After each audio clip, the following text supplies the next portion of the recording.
Look, I think your the point of NFL's view? done a very good job, but they have an entity called 32 Equity that each of the 32 owners contributes to, and they've done.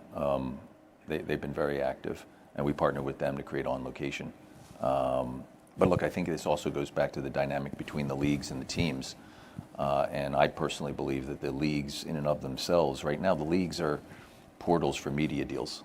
They're sort of pass-throughs. I actually think it's a missed opportunity. I think, but you would definitely have a view on this from the NBA side. But I think the league should have their own balance sheet, their own P&L, and they should be able to.